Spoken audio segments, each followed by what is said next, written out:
을 보면서 천지를 창조하신 하나님의 위대하심을 노래하지 않을 수 없습니다.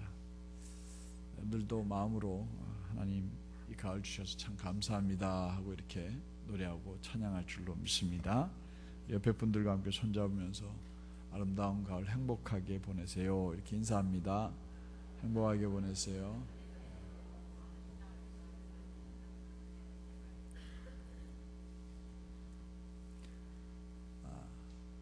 우리는 오늘 이제 사도 바울이 로마에 보낸 편지를 39번째 지금 공부하고 있습니다. 지난 2주간 동안은 우리가 영상을 보면서 수예배를 드렸던 기억이 납니다. 사도 바울은 자신이 하고 있는 하나님 나라와 예수 그리스도 그의 복음을 전하는 일, 또 이렇게 교회들 앞에 서신을 보낸 일들이 이스라엘 사람들, 다시 말하면 유대인들에게 아주 큰 반감을 사고 있다는 것을 잘 알고 있었습니다. 그래서 사도 바울은 자기를 미워하고 있는 자기 동족들을 의식하지 않을 수가 없었습니다. 그리고 더 나아가서 사도 바울은 자기의 동족 이스라엘 사람들, 유대인들이 자신들을 향한 하나님의 그 뜻을 분명히 깨닫고 하나님께로 돌아와서 구원받기를 사도 바울은 정말 간절히 원했습니다. 왜냐하면 내 동족이기 때문입니다. 그래서 사도 바울은 그들이 자신에게 어떠한 가혹한 행위를 저지르더라도 그들을 향한 하나님의 구원의 뜻과 계획을 알리고자 몸부림하였습니다. 그래서 사도 바울은 오늘 본문에서 이스라엘을 향한 하나님의 뜻과 계획을 3가지 질문과 그에 대한 대답을 통해서 그들에게 바로 전해주고자 하고 있습니다. 그렇다면 이 질문과 대답이 과연 무엇이고 이것이 우리에게 주는 교훈이 무엇일까 함께 상고하고자 합니다. 말씀의 은혜가 있기를 주의 이름으로 축복합니다. 11장에서 사도 바울이 이스라엘 백성들과 로마에 있는 성도들 향하여 던진 첫 번째 질문은 하나님이 자기 백성을 버리셨느냐 하는 질문이었습니다. 우리 본문 1절 상반절 말씀을 세번역 성경으로 한번 읽어보도록 하겠습니다. 자막에 올립니다. 시작. 그러면 내가 묻습니다. 하나님께서 자기 백성을 버리신 것이 아닙니까? 이렇게 물었습니다. 사도 바울이 이런 질문을 하게 된 이유는 로마서 10장 16절에 이렇게 말했기 때문이에요. 그럼 로마서 10장 16절을 먼저 이해를 해야 되겠죠. 한번 읽어보도록 할까요? 다 같이 읽겠습니다. 그러나 모든 사람이 다 복음에 순종한 것은 아닙니다. 이사야는 주님 우리가 전하는 소식을 누가 믿었습니까? 하고 말하였습니다. 사도 바울이 하나님이 자기 백성을 버리셨냐 하는 이런 질문을 하게 된 이유는 이스라엘 모든 사람이 다 복음에 순종한 것이 아니기 때문이었습니다. 이스라엘이 우리가 아는 것처럼 남과 북으로 솔로몬 이후에 갈라지게 됩니다. 북이스라엘 왕국은 하나님을 건국 초기부터 철저하게 외면하고 이스라엘 백성들이 출애굽할 때 그 광야에서 섬겼던 송아지, 황금 송아지를 자기들의 신으로 모셔서 그들의 제단 위에다가 여호와 하나님을 버리고 그 신을 섬기기 시작했던 민족이었습니다. 그러다가 주전 722년에 아수르라는 나라에 이 북이스라엘이 멸망당하게 됩니다.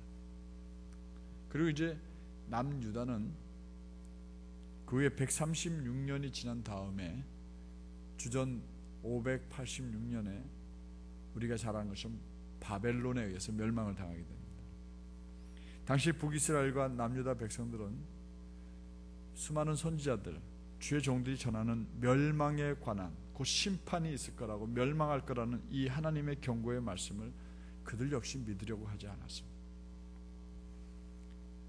사도 바울은 그래서 이사야의 이 말씀을 인용해 가지고 이사야 선지자가 선지자 활동을 할 때에도 그들이 하나님 말씀을 믿지 않은 것처럼 사도 바울이 지금 복음 전할 때에도 그때와 똑같이 모든 이스라엘 사람들이 하나님의 말씀에 순종하지 않고 귀를 기울이지 않고 있다라고 하는 것을 지금 말하고 있는 겁니다. 이사야 선지자 때 이스라엘의 멸망에 대해서 얘기했을 때 아무도 그걸 믿지 않았습니다. 그리고 결국은 이스라엘이 멸망했습니다. 사도 바울이 2000년 전에 유대인들에게 복음을 전했습니다. 그들이 믿지 않았습니다.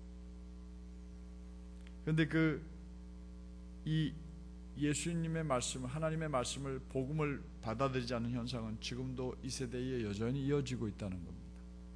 여러분들 길거리에 나가서 하나님 말씀을 전하면 모든 사람들이 다 그 말씀을 믿고 순종할까요?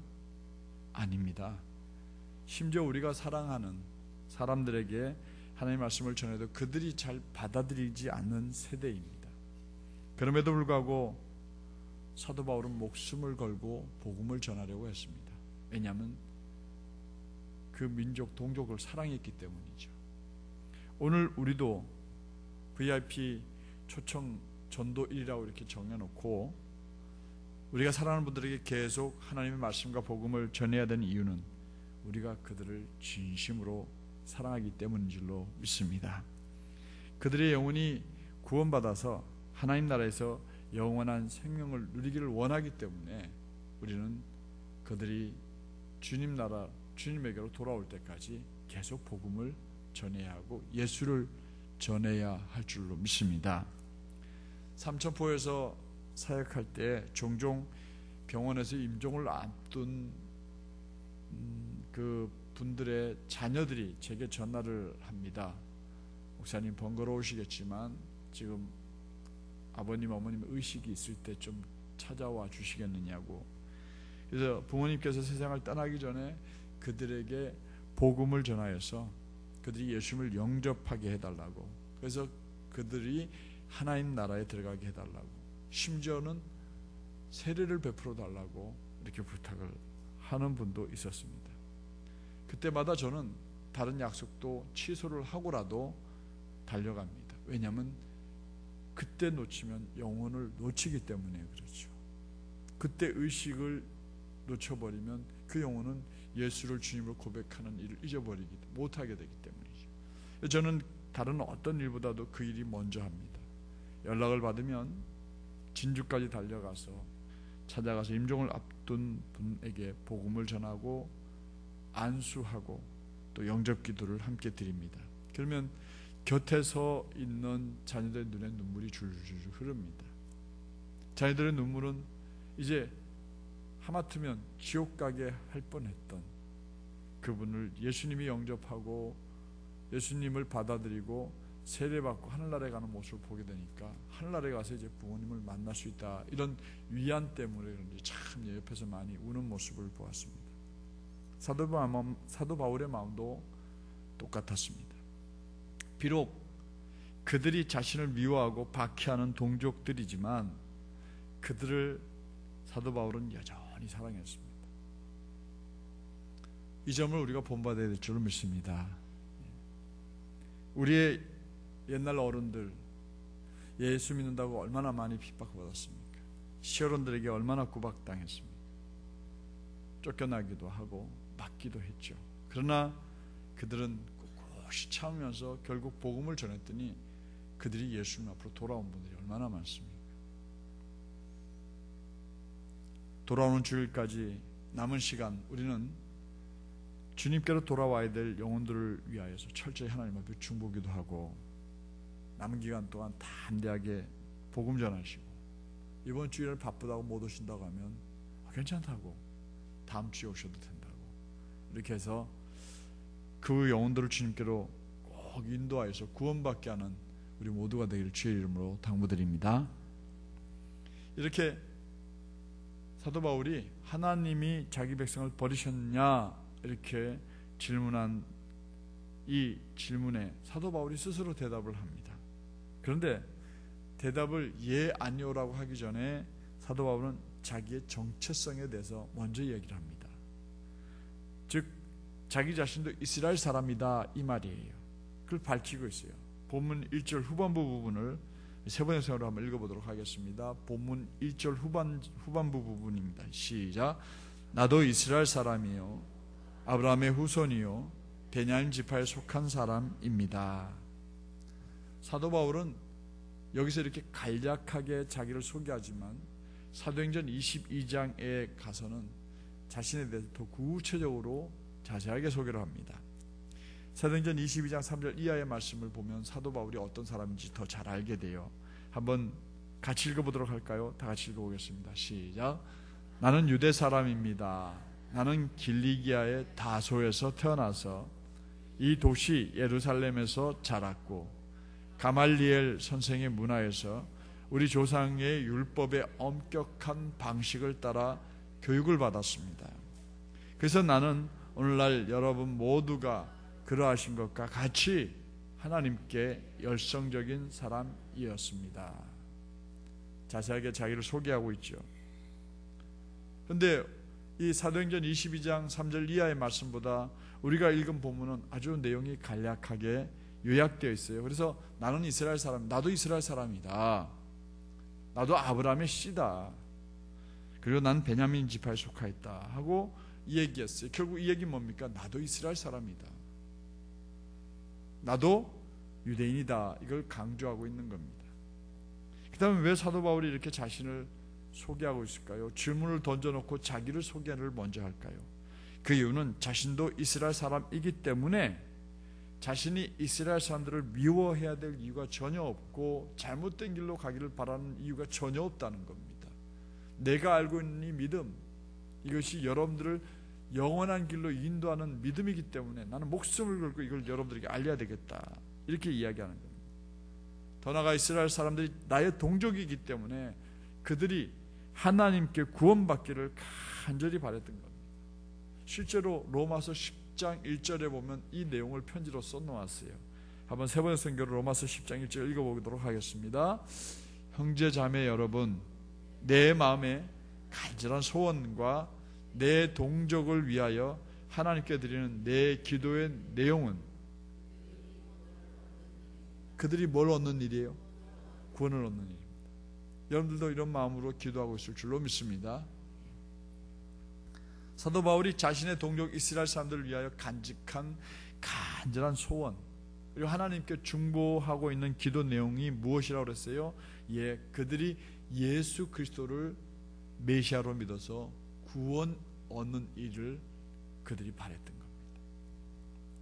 우리들도 사도 바울처럼 우리의 집안, 친척, 사랑하는 사람들이 구원을 얻도록 하나님 앞에 간절한 소원과 중보 기도를 쉬지 않기를 다시 한 번 더 당부를 드립니다. 이렇게 자기 정체성을 밝힌 사도 바울은 자신이 던진 하나님이 자기 백성을 버리셨느냐 하는 이 첫 번째 질문에 대해서 2절에 이렇게 소개를 합니다. 대답을 이야기하고 있어요. 2절 상반절 말씀을 세 번째로 읽어봅니다. 하나님께서는 미리 아신 자기 백성을 버리지 않았습니다. 하나님이 자기 백성들을 버리셨느냐? 아니다, 버리지 않으셨다, 이 얘기죠. 하나님께서는 자기 백성을 버리지 않으셨습니다. 하나님께서는 자기 백성을 결코 버리지 않으셨습니다. 왜냐하면 하나님은 그들을 미리 아셨기 때문입니다. 잘 알고 있는 사람들이기 때문입니다. 자기들과 관계를 미리 맺었던 사람이기 때문입니다. 하나님께서는 예수 그리스도를 통하여서 구원함을 얻게 된 여러분들과 나보다도 더 먼저 이스라엘 사람들과 유대 백성들을 알고 계셨습니다. 하나님께서는 그들의 선조를 알고 계셨습니다. 하나님께서는 그들의 선조들과 약속을 했습니다. 이스라엘 백성들이 애굽을 나와서 가나안 땅을 향하여 전진해 나갈 때 하나님께서는 모세를 통해서 이렇게 약속해 주셨어요. 신명기 31장 8절 말씀을 한번 읽어보도록 할까요? 뭐라고 그랬는지 시작. 주님께서 친히 그대 앞에서 가시며 그대와 함께 가시며 그대를 떠나지도 않으시고 버리지도 않으실 것이니 두려워하지 말고 겁내지도 마시오. 하나님께서는 그대를 그랬을 때 이 그대들은 이스라엘 백성들을 말합니다. 떠나지 않으시고 뭐 하지도 않으신다고요? 버리지도 않으신다고 그랬어요. 버리지도. 그뿐 아닙니다. 북이스라엘과 남유다가 하나님을 등지고 하나님을 떠나서 우상 섬기는 일 때문에 하나님의 진노가 그들에게 임할 상황이었음에도 불구하고 하나님께서는 당신의 종들을 보내서 뭐라고 말씀하신지 아십니까? 이사야서 41장 9절 말씀을 한번 읽어보도록 하겠습니다. 이사야서 41장 9절 말씀 시작. 내가 땅 끝에서부터 너를 데리고 왔으며 세상의 가장 먼 곳으로부터 너를 불러냈다. 그리고 내가 너에게 말하였다. 너는 나의 종이니 내가 너를 선택하였고 뭐하지 않았다? 버리지 않았다고 하였다. 하나님은 유다 백성들을 절대로 버리시지 않으셨습니다. 하나님께서는 당신이 택한 백성들을 버리지 않으셨습니다. 우리는 이 말씀 속에서 엄청난 감격을 누려야 합니다. 우리도 이 사실을 믿어야 합니다. 우리가 이 사실을 믿고 하나님께 감사드리고 우리는 찬양해야 합니다. 왜냐하면 우리가 하나님 앞에 죄를 짓고 잘못했을 때 하나님께서 마치 우리가 우리 자녀들에게 화가 나서 야, 난 너 포기했어. 이 시간부터 넌 내 자식이 아니야 라고 야단을 치고 화를 내는 것처럼 하나님 우리를 향해서 그렇게 말한 적이 한 번도 없다는 거예요. 하나님께서는 우리를 향하여서 너희가 나를 실망시켰고 나를 버리고 우상을 섬겼을지라도 그럼에도 불구하고 나는 너를 버리지 않는다 이렇게 말씀하셨습니다. 여러분들 이 말씀을 믿으십니까? 하나님 우리를 버리지 않으심을 믿으십니까? 그러니까 그러면 뭐 대충 살아도 되겠네 이렇게 생각하는 나쁜 사람이 있는가 하면 하나님이 내가 잘못한 게 너무 많은데도 나를 버리지 않으신다고 정말 하나님 잘 섬겨야 되겠다. 너무너무 감사한 마음으로 섬겨야 되겠다. 1번은 나쁜 사람이고 2번은 좋은 사람이고 여러분들은 어떤 사람이 되길 원하십니까? 2번입니까? 예, 2번이죠. 좋은 사람이 되셔야죠. 이 말씀을 우리가 진실하게 믿는다면 우리는 진정으로 하나님께 더 많이 감사드려야죠. 내가 한 것은 너무 보잘것없고 나는 너무나 많이 하나님 앞에 잘못을 저질렀는데 그럼에도 불구하고 하나님은 나를 버리지 않는다고 말씀하시는 거예요. 얼마나 감동적인 말씀입니까? 하나님 나를 버리지 않으시다. 그러므로 우리는 하나님 고맙습니다. 나 같은 죄인을 사랑해 주시고 이렇게 은혜 주셔서 너무 감사합니다. 제가 하나님께 더 큰 영광을 돌리겠습니다. 하나님을 기쁘시게 해드리며 살아가겠습니다 라고 해야 되지 않겠습니까? 그런데 어떤 사람들은 이런 하나님을 우습게 여깁니다. 내가 어떻게 하든 안 버리겠다고 그래 그러면 내가 대충 살지 이런 사람이 있어요. 만홀히 여겨요. 하찮게 생각하고 하나님의 사랑을 거절하고 외면합니다. 여러분들은 어떤 삶을 살아가시렵니까? 유대인들처럼 사랑의 하나님을 등지고 떠나버린 이스라엘 사람들을 향한 그 사랑이 오늘도 우리에게 계속되고 있음을 믿고 우리도 탕자처럼 부끄러움을 무릅쓰고 오늘도 하나님 앞에 나오면 하나님께서는 그런 우리를 버리지 않으심을 믿으시기 바랍니다. 우리를 절대로 포기하지 않으시는 하나님, 우리를 절대로 외면하거나 버리지 않는 하나님 앞으로 달려나오는 우리 동안성결교 성도들, 여러분들의 가족들 되시기를 주님의 이름으로 당부드립니다. 사도 바울은 이렇게 하나님께서 이스라엘 백성들을 버리지 않는 분이라는 사실을 엘리야의 고발을 통해서 한 번 더 설명을 합니다. 2절 하반절 말씀을 세 번의 성경을 읽어보겠습니다. 다시 읽어봅니다. 여러분은 성경이 엘리야를 두고 하신 말씀을 알지 못합니까? 그가 이스라엘을 고발하여 하나님께 이렇게 호소하였습니다. 고발한다는 말은 일렀다 이 말이에요. 고소했다 이 말입니다. 누가? 엘리야가 누구를? 이스라엘 사람들을 누구에게? 하나님께 고발했다고요. 고소했어요. 엘리야가 하나님께 이스라엘 백성들을 고발한 이 고발 사건은 우리가 얼마 전에 5번인가 6번에 걸쳐서 설교한 신들의 전쟁이 나와 있는 열왕기상 19장 얘기예요. 열왕기상 18장에 보면은 저 유명한 갈멜산의 대결이 나옵니다. 신들의 전쟁이라고 제가 표현을 했죠. 우리가 함께 설교를 들었었던 것처럼 당시 이스라엘 전역에 3년 6개월 동안 비가 내리지 않았습니다. 모든 식물들이 다 말라 죽었고 마실 물조차 구하지 못하고 있었습니다. 엘리야는 그 원인을 이스라엘 백성들과 아합 왕이 하나님을 버렸기 때문이다 라고 질타를 했습니다. 그들이 하나님을 버리고 바알과 아세라를 섬겼기 때문이다 라고 했습니다. 그러자 아합은 거꾸로 이스라엘 백성들과 함께 엘리야, 네가 그렇게 예언했기 때문에 비가 오지 않은 것 아니냐, 이렇게 얘기를 했습니다. 그러면서 누구의 말이 옳은지, 바알과 여호와 하나님 중에서 어느 신이 진짜 신인지 선지자들의 목숨을 내놓고 갈멜산에서 신들의 전쟁을 우리가 대신해서 한번 벌려보자, 이렇게 얘기를 한 겁니다. 이 목숨을 건 신들의 전쟁에서 결국 누가 이겼습니까? 엘리야가 이겼죠. 하늘에서 불을 내리는 신이 진짜 신이다 해서 엘리야가 불을 받지 않습니까? 결국 바알과 아세라를 섬기는 선지자 850명을 그 기손 시냇가에 가서 모두 목을 쳐 죽여버렸습니다. 이 일 때문에 정말 화가 난 사람은 누구일까요? 바알과 아세라를 섬기던 아합 왕후 이세벨이라는 여자였습니다. 이 여자는 여호와 하나님을 섬기던 제사장들과 선자들을 찾아서 보복할 마음으로 그들을 죽였습니다. 그리고 이제 마지막으로 이스라엘을 대표하는, 하나님을 섬기는 선자를 대표하는 엘리야마저도 찾아서 죽이려고 했습니다. 이 소식을 엘리야가 듣자 엘리야는 재빨리 광야로 도망을 칩니다. 그리고 로뎀나무 아래 이렇게 그늘에서 쉬면서 앉아서 이스라엘 백성들, 아니 이세벨이 저지른 이 일을 하나님께 고발하고 있어요. 엘리야의 고발 내용이 3절에 나와 있어요. 한번 같이 읽어보도록 할까요? 뭐라고 고발했는지 한번 읽어보겠습니다. 시작. 주님, 그들은 주님의 예언자들을 죽이고 주님의 제단들을 헐어버렸습니다.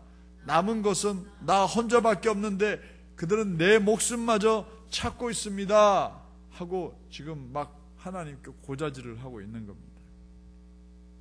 그들 즉 엘리야를 죽이려던 이사벨과 이스라엘 백성들이 결국 누구란 말입니까? 그들이 바로 지금 하나님의 말씀과 복음을 전하고 있는 사도 바울을 죽이려고 하는 유대인들이라, 이 말이에요. 이해가 되십니까? 이 사도 바울이 그래서 이 비유를 들었던 거예요. 엘리야 이야기를 들었던 거예요.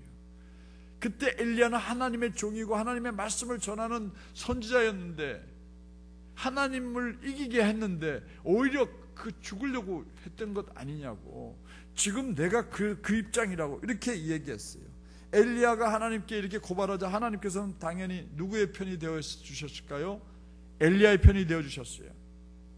그리고는 엘리야의 바람대로 엘리야의 목숨을 찾던 이세벨과 그 일당들을 죽여버렸어야 되는데, 아니 그렇게 하지 않으시고 엘리야에게 이렇게 말씀을 해주시며 위로를 해주셨습니다.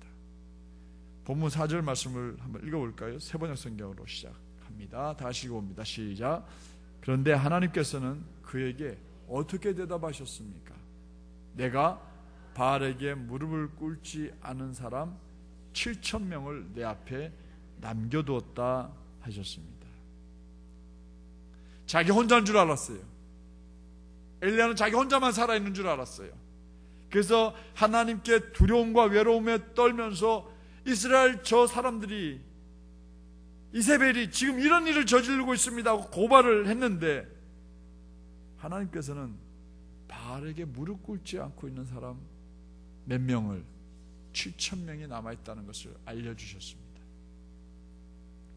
바알에게 무릎을 꿇지 않고 목숨을 걸고 하나님만을 섬기겠다고 다짐한 사람들, 하나님의 은혜로 엘리야처럼 살아남은 사람들, 그들이 7,000명이나 남아있다고 그랬어요. 그러니 여러분들 한 분 한 분이 하나님 앞에서 바르게 신앙생활을 하고 생명을 걸고 하나님을 바라보면서 하나님을 향한 철저한 신앙생활을 하게 되면 여러분들이 그 남아있는 7,000명에 속한다는 거예요.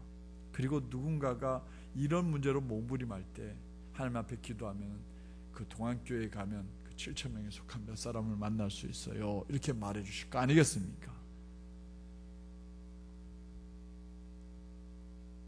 그래요. 저는 여러분들이 이 바알에게 무릎 꿇지 않은 7,000명에 속하는 우리가 되기를 바랍니다. 바알에게 무릎을 꿇지 않았다는 말이 뭐예요? 바알은 물질의 신이에요. 보이는 신이에요. 그 물질을 대표해요. 그래서 하나님 섬기지 않고 물질과 권세와 세상의 영욕을 쫓아 살아가는 사람들, 그들을 바알에게 무릎 꿇은 사람이라고 얘기해요. 내게 주신 모든 물질과 내게 주신 모든 능력과 은혜는 하나님의 것입니다 하고 하나님 앞에 무릎을 꿇어야 되는데 바알에게 무릎을 꿇어버려요. 그러니까 하나님의 사람들이 아니죠. 그래요. 7,000명이나 있습니다. 이 땅 어디엔가도 지금도 정말 교회가 아무리 타락하고 아무리 또 하나님 앞에서 크게 범죄했다 하더라도 하나님 앞에 바르게 선 사람, 세상의 명예와 권세 앞에 무릎 꿇지 않은 사람 7,000명, 아니 7,000명보다는 많아야 되겠죠. 어딘가 진실한 그리스도인들이 남아있다는 사실을 믿으시기 바랍니다. 그리고 힘내십시오. 나 하나가 하나님 앞에 바르게 신앙생활하고 바르게 무릎 꿇지 않고 세상 속에 무릎 꿇지 않고 하나님을 향하여 살아간다면 나와 같은 사람이 이 땅에 어디인가 그리스도를 전하기 위해서 지금도 몸부림하고 있는 사람이 있다라는 생각하고 나 하나 더 철저하게 신앙생활을 바로 해야 되겠다 이런 생각을 가져야 될 줄로 믿습니다. 그런데 중요한 것은 이것은 우리가 노력한다고 되는 게 아니라는 사실이에요. 성경에 보니까 그들이 능력이 있어서 살아남은 게 아니에요. 그들이 어떻게 살아남았을까요? 여기에 무슨 말이냐면 하나님의 은혜라는 말이 나옵니다. 여러분들 신앙생활을 바로 하고 온전하게 신앙생활하기 원한다면 무엇에 충만해야 됩니까? 하나님의 은혜에 충만해야 될 줄 믿습니다. 하나님의 은혜의 보호막을 입고 하나님의 은혜 속에 살아가면 우리는 세상 속에 무릎 꿇지 않은 사람이 될 수 있다는 거예요. 사도 바울은 여기서 이스라엘 사람들, 즉 유대인들 가운데서 그들의 박해를 핍박을 피해서 하나님의 은혜로 예수를 구주로 영접하고 생명을 걸고 복음을 전하고 있는 사람들이 있다라는 거예요. 무릎 꿇지 않은 7,000명이 있듯이 지금 사도 바울과 같은 심정으로 유대 사회에 유대 종교 앞에 무릎 꿇지 않은 사람들이 남아있다는 겁니다. 이게 5절에 기록되어 있는 말씀이에요. 다 같이 읽어보도록 하겠습니다. 이와 같이 지금 이 시기에도 은혜로 택하심을 입은 사람들이 남아있습니다. 이게 유명한 남은 자 사상이 되는 거예요. 남은 자 사상. 이 남은 자 사상을 지금 지난주에 봤던 회복이라는 영상에 보면 까만 옷 입고 있는 그 사람들, 종교인들이 이 사상에 사로잡혀요. 우리가 남은 자다. 그렇게 그 사람들은 얘기해요. 우리가 남은 자다. 근데 이 성경을 또 사도 바울은 우리가 너희들에게 핍박당하고 있고 너희들 가운데서 무릎 꿇지 않는 우리가 남은 자다. 이렇게 거꾸로 얘기를 합니다. 그래서 이 성경을 해석을 누가 어디서 입장에서 하냐에 따라서 이렇게 자기들에게 적용이 되는데 이 당시에는 유대교가 힘을 가지고 있었거든요. 그렇잖아요. 그래서 그들의 힘 앞에 굴복하지 않은 남은 사람들이 있었다. 그러면 결국 그들이 누구예요? 예수를 구주로 믿는 사람들이 남아있는 거죠. 그들은 모두 당시에 로마에 있던 유대인들이었습니다. 로마에 있던 유대 그리스도인들이었습니다. 우리 지난주에 우리가 회복이라는 영상을 통해서 만난 사람들이 있었죠. 메시아닉 주. 따라해 봅시다. 메시아닉 주. 주라는 말은 유대인이라는 뜻이에요. 유대인이라는 말이에요. 그 유대인인데 메시아닉 주라고 그랬어요. 그러니까 예수를 메시아로 고백하는 유대인들 이런 말입니다. 유대인들 가운데 예수님을 믿고 있는 사람들이 있습니다. 그들이 남은 자가 된 것은 결코 그들의 능력과 탁월한 생존 방법 때문이 아니었습니다. 그들은 이스라엘을 구원하기 위한 하나님의 계획을 이루시기 위해서 하나님의 은혜로 남게 된 사람이에요. 하나님의 계획 속에 그 남은 사람이 있었던 거예요. 남은 자 사상이 있었던 겁니다. 이것이 본문 6절 말씀입니다. 한번 6절 말씀을 읽어보도록 하겠습니다. 다시 읽어봅니다. 시작. 은혜로 된 것이면 행위에 근거한 것이 아닙니다. 그렇지 않으면 그 은혜는 이미 은혜가 아닙니다. 다른 사본에 보면은 이 말씀을 이렇게 번역해 놓았어요. 한번 읽어볼까요? 뭐라고 그러는지. 시작. 그러나 행위로 된 것이면 은혜에 근거한 것이 아닙니다. 그렇지 않으면 그 행위는 이미 행위가 아닙니다. 좀 어렵죠. 남게 된 사람들은 자기 행위 때문에, 자기가 능력이 있었기 때문에 남은 게 아니고 하나님의 은혜로 남게 된 것이에요. 마찬가지로 유대인들 가운데서 예수님을 믿는 사람들도 모두 죽임을 당하거나 순교하지 않았어요. 그들 가운데 분명히 하나님의 은혜로 남겨진 사람들이 있었어요. 왜요? 유대인들을 복음화해야 되기 때문에, 유대인에게 복음을 전해야 되기 때문에. 유대인들 가운데서도 다 핍박과 박해로 초대교회 모두가 죽은 게 아니고 남겨진 사람들이 있었다는 겁니다. 이렇게 초대교회의 그리스도인들은 유대인들에게 말할 수 없는 박해와 핍박을 받으면서도 그들은 신앙을 지켰습니다. 그런데 오늘날에도 이 같은 박해와 핍박을 받고 있는 그리스도인들이 이 땅에 있다는 겁니다. 그들이 누굴까요? 여러분들이 한번 생각해 보십시오. 이 땅에, 지금 이 지구상에도 핍박과 박해를 받아가면서 살아가고 있는 그리스도인들, 누굴 제일 먼저 떠올릴 수 있을까요? 예? 그들이 누굴까요? 우리가 지난주 회복이라는 영상을 통해서 본 유대 그리스도인들, 제가 좀 전에 뭐라고 그랬어요? 메시아닉 주, 그들입니다. 그들은 유대인들임에도 불구하고 이스라엘 땅 예루살렘에서 유대교를 믿는 사람들에게 핍박과 박해를 받고 살고 있습니다. 그리고 지금도 이슬람권에 사는 그리스도인들이 있습니다. 이슬람권, 중동으로 대표되는 그 이슬람권에 사는 사람들을, 그들은 모슬렘, 이슬람을 믿는 사람들을 모슬렘이라고 합니다. 무슬렘이라고도 하고요. 무슬렘들에게 엄청난 박해와 핍박을 받으며 살아가고 있습니다.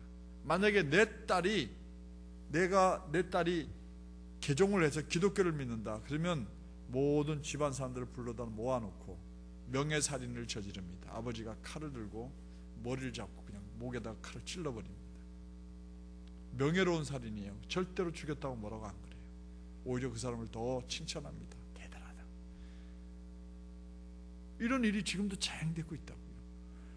그들은 헌법에는 분명히 종교의 자유가 있다고 하면서도 기독교라고 종교를 안에 써놓으면 일자리를 안 줍니다. 동네에서 따돌림 받습니다. 인도네시아 같은 나라에서도요, 종교의 자유가 있고 기독교인이 25%나 되는데도요, 그들은 교회를 지어놓으면 교회에다 불질러 버립니다. 그리고 누구도 책임을 안 집니다. 그리고 마지막으로 사회주의 국가에 살고 있는 그리스도인들도 있습니다. 그 대표적인 나라가 중국과 베트남과 그리고 저 위에 있는 어디예요? 북한이죠. 중국은 공식적으로 국제사회에 나가야 되기 때문에 종교의 자유가 있다는 걸로 얘기하기 위해서 삼자교회라는 걸 만들어요. 근데 절대로 그 나라에서는 선교사들이 들어와서 설교단에 못 씁니다. 바로 체포당합니다. 그래서 삼자교회는 어떤 교회냐? 자기네 스스로 자립해 세 가지를 스스로 해결하는 교회라는 거죠. 재정도, 지도자도 다 자기네 스스로 해결하는 교회다. 그래서 외국에서 도움을 주거나 외국의 사람이 와서 그 자리에 세워지면 거기는 절대 그게 허용이 안 됩니다. 근데 거기는 뭐가 없느냐? 삼자교회 안에는 하나님이 없는 교회예요. 하나님이 없는 교회예요. 공식적으로 하나님이 없어요. 그러면서도 교회란 말이에요. 그래서 그 교회를 나와서 어디로 다 숨어 들어갔냐? 지하교회로 숨어 들어갑니다. 가정교회로 숨어 들어갑니다. 그래서 중국에 가면은 가정교회들이 참 많아요. 베트남에도 가면은 가정교회들이 많아요. 베트남에 가면 공식적인 교회들이 이렇게 있는데 그 교회는요, 죄송하지만 하나님 없는 교회예요. 그런데 지금도 베트남에서 복음을 전하는 조명실 선교사님 이런 분들 보면은 그들은 지하교회, 지하신학교를 만들어서 지하에서 하나님이 살아계시다, 예수 그리스도가 우리의 구주다, 이걸 철저하게 가르쳐서 가정에서 모여서 예배드리는 이런 시스템을 만들어가고 있죠. 대신 한국 사람들끼리 모이는 예배당은 있어요. 거기는 하나님이 계시고 예수님이 있어요. 근데 거기는 누구를 못 들어가게 해요? 자국민들을 절대로 못 들어가게 합니다. 특히 북한은 예수 믿는 일은, 북한에서 예수 믿는 일은 목숨을 내놓고 하는 일입니다. 북한의 그리스도인들에 관해서 인터넷 아름다운 세상이라는 사이트에서 제가 포온 자료를 읽어드리겠습니다. 짐승 다루는 듯한 핍박과 기근으로 인해서 300만 명의 죽음에도 불구하고 북한은 총인구가 약 2,300만 명에 달합니다. 그런데 한 목사님 보고하기를 그들 가운데 북한은 현재 100만 명의 정치범들이 감옥에 수용되어 있으며 10만 명의 그리스도인들 역시 특별한 감시 아래 수용되어 있는데 어떤 경우에는 기본적인 음식과 의료품이 제공되지 않고 있습니다. 만약 어떤 사람에게서 성경이 발견되어지면 그 사람은 나만의 간첩으로 여겨서 사형에 처한다고 합니다. 이런 북한의 환경에도 불구하고 한국에 왔다가 복음을 받아들인 사람 가운데 상당수가 성경책을 배낭에다 넣고 두만강 쪽으로 다시 들어갑니다. 다시 자기 고향으로 들어갑니다. 그리고 거기서 복음을 전하다가 거기서 또 잡혀서 감옥살이를 하고 심지어 죽임을 당합니다. 북한의 그리스도인들이 그들의 비밀 예배에서 주기도문과 함께 암송하는 5가지 고백문이 있다고 그래요. 그래서 그들은 이렇게 만나서 자기네끼리 조용히 모여서 예배를 드리는데, 지하교회가 있는데 거기서 비밀 예배를 드릴 때 그들이 예배를 드리면서 함께 고백하는 고백문이 5가지가 있다고 그래요. PPT를 한번 올려주시겠습니까? 그들이 뭐라고 첫 번째 고백하냐면, 우리의 고난과 박해받음은 우리의 기쁨과 영광이다. 우리는 그리스도 예수 안에서의 기쁨과 함께 다른 사람들의 비웃음, 경멸, 불리함을 받아들인다. 우리는 그리스도인으로서 다른 사람들의 눈물을 닦아주며 고난에 동참한다. 우리 이웃을 향한 사랑으로 인해 우리는 위험을 감수하며 그 결과 우리의 이웃들이 그리스도인이 되기를 기대한다. 마지막 5번째는 우리는 하나님의 말씀에 바르게 서는 삶을 살기를 소망합니다. 이렇게 암송을 한다. 어떻습니까? 이상하게도 기독교는 핍박과 박해 속에서 오히려 더 바른 신앙을 갖추어갔습니다. 더 철저하게 하나님 믿었습니다. 핍박과 박해 속에서 오히려 더 반듯한 신앙을 가졌습니다. 더 뜨거웠습니다. 성령의 역사도 나타났습니다. 그런데 지하교에서 나오는 순간 기독교는 퇴색되기 시작했습니다. 초대교회에서 기독교가 박해받을 때 로마의 전역에 퍼져서 신앙생활을 할 수 없게 되자 그들이 파고 들어간 게 어디입니까? 땅굴이고 그 땅굴이 카타콤이라고 하는 곳입니다. 거기에서 태어나서 거기서 죽은 사람들도 있습니다. 그 동굴 속에서 그들은 신학교도 만들고요, 그 안에서 집회소도 있고요, 그 안에서 목욕탕도 있고요, 그 안에 실온방도 있고요, 그 안에 여관도 있고 다 만들어지더라고요. 제가 터키에 갔는데 정말 깜짝 놀랐습니다. 그 안에는 마구간도 있더라고요. 포도주 틀도 있고요. 그래서 포도주를 위해서 포도를 따가지고 와서 거기다가 포도주 틀을 넣어서 짜가지고 그걸 포도주를 만들어서 그걸 가지고 성찬을 하고 그러겠다. 거기 생활했어요. 어떻게 살았는지 모르겠어요. 그 지하수 흐르는 데를 뚫어가지고 그 지하수를 물을 길러가지고 거기 썼어요. 그리고 돌 하나만 딱 막으면 어디 가든지 절대 못 찾겠다. 그래서 거기 가서 가이드 안 따라다니면 아직도 못 나온 사람이 있대요. 엉뚱한 데 가가지고. 그런 곳에서 신앙생활을 하다가 기독교가 공인되면서 기독교가 로마를 지배하기 시작하고 정권을 잡기 시작하니까, 교황이 왕을 임명하기 시작하니까 교회가 암흑기가 되어버리잖아요. 한국교회가 어렵고 가난했을 때 곳곳마다 산에서 주여 주여 하고, 저도 그때 이제 신학교에 들어갔을 때니까 저도 청계산 기도원에 가서 이거 하나 뽑아야 목사 된다고 그래가지고 저도 붙잡았지 않습니까? 소나무를 주여 하고 뿌렸는데 푹 떨어지는데 보니까 솔잎하고 송충이하고 막 떨어지는 거예요. 또 조그만 거 잡았으면 뽑았을 텐데 또 큰 거 붙잡아가지고 흔들리기만 하지 뽑지도 못하고, 그러면서도 쫙 하고 그냥 막 소리 지르면 창자가 끊어지는다. 배에서 쫙 소리 때문에 배가 끓어지. 그렇게 열정을 가지고 정말 뜨겁게 신앙생활하고 그래서 하나님이 야, 이 녀석들 기도 많이 하네 하고 복을 잔뜩 주셨는데 이제는 너무 넉넉하니까, 너무 풍요로우니까, 대한민국이 세계에서 10번째 안에 잘 사는 나라는 여러분 모르시죠? 너무 만족스러우니까 세상과 타협하고 물질이 주는 만족감에 젖어서 복음을 떠나서 살고 있는 것 아닙니까? 사랑하는 성도 여러분, 오늘 설교는 여기서 마치려고 합니다. 다른 두 가지 내용은 또 다음 주에 나누도록 하겠습니다. 사도 바울은 이스라엘 사람들, 즉 유대인들에게 하나님이 자기 백성을 버리셨냐 이렇게 질문했다고 그랬죠. 대답이 뭐라고 그랬습니까? 아니다. 하나님은 미리 아신 자기 백성을 버리지 않으셨다 이렇게 말씀하셨어요. 하나님께서는 아무리 혹독한 박해와 핍박 가운데서도 하나님의 은혜로 당신의 그 엄청난 은혜를 경험한 사람들을 남겨놓듯이 유대인들 가운데서도 동족의 잔혹한 핍박 가운데서도 하나님의 은혜로 남아있는 자가 분명히 있었다라고 오늘 전해주었습니다. 우리들이 사는 이 땅에 우리가 아는 것처럼 옛날에야 있었지만 지금은 사라진 핍박과 박해가 이 시간에 사라지셨어요. 그래서 감사해야 되겠습니다. 그러나 개인적으로나 집안에서 기독교인이기 때문에 받는 스트레스와 박해는 얼마든지 있을 수 있습니다. 남편, 시어른들, 또 자식들 눈치까지 보는 그런 시대가 되어졌죠. 그러나 절대로 늘 신앙을 포기해서는 안 될 줄로 믿습니다. 신앙을 포기하지 않으려면 자기의 능력으로, 노력으로 불가능합니다. 하나님의 은혜를 경험할 때 이 일이 가능하게 됨을 믿으시기 바랍니다. 그 북녘 땅에서 하나님의 은혜로 남아있는 자가 되어 신앙을 지키고 있는 그리스도인들을 위하여 기도해 주시고, 예루살렘에서 유대인들에게 복음을 전하기 위하여 지금도 목숨을 내걸고 있는 메시아닉 주들을 위해서 기도하는 우리 모두가 되기를 주님의 이름으로 당부드립니다. 이 시간에 기도 제목을 함께 보도록 하겠습니다. 첫 번째 기도 제목은 우리를 버리지 않으신 하나님 감사합니다. 우리의 죄악들을 정직하게 고백하고 그럼에도 불구하고 버리지 않으신 하나님께 감사하게 해주십시오.